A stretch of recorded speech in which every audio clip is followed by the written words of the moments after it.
Interprofessional education, or IPE, occurs when two or more professionals learn about, from, and with each other to enable effective collaboration. Let's take a look at a clinical scenario where IPEC themes could be applied. To whom it may concern, I want to escalate an incident that happened in the surgical ICU over the weekend. An ENT resident came to SICU for a bedside procedure on an intubated patient, assessing for a foreign object stuck in the patient's trachea. I was the primary RN taking care of this patient. The resident started the procedure without introducing themselves and completely dismissed some concerns I had about the procedure regarding patient safety. To specify, the endotracheal tube was not properly secured while he had the scope in the patient's mouth, and he completely disregarded my voice in this matter. This patient was deemed a critical airway and intubated for possible airway edema. As an ENT resident, one would assume he would know how important this patient's airway is.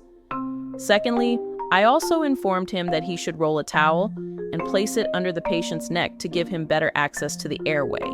He did not comment and continued with the procedure, disregarding me again. I felt dismissed and belittled by this doctor.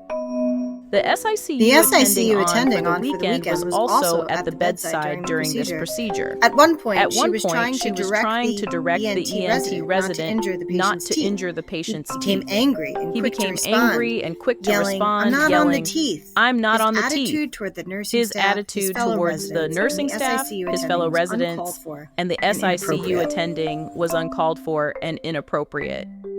Following the procedure, the attending walked out of the room. The ENT resident grew angrier and shouted out loud, "Next time, don't call us, do it yourselves," as he walked out and left all of the dirty equipment used on top of the patient without cleaning up. He then sat at the computer outside the room on the phone.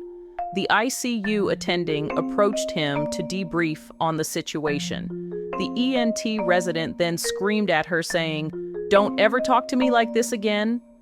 This caused a loud scene in the middle of a very busy unit. I have to say, I have never, in my career as an ICU nurse of 6 years, witnessed such behavior. The resident should never be disrespectful or aggressive towards the nursing staff or their co-workers.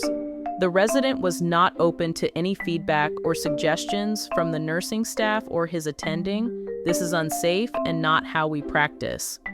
If you have any questions, please feel free to reach out to me or one of my coworkers present in the situation. Referring to the IPEC core competencies, let's consider the following. Let's review the idea of roles and responsibilities. Functioning as a team requires knowledge about other professionals' roles. Boundaries and role descriptions can help alleviate tension and help teams find balance to focus on patients' needs and safety. Next, consider communication. Successful interprofessional frameworks are dependent on communication skills as a central concept. Skillful communication enables individuals to overcome differences in opinion and to approach situations from different perspectives.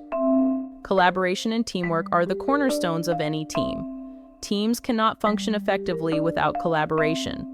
Collaborative practice refers not only to healthcare professionals, but also with patients, their families, and communities to provide positive healthcare outcomes. What IPEC competencies would you focus on teaching and implementing? You can refer to the JIT on Interprofessional Practice Education Collaboration on the Just-in-Time Teaching app.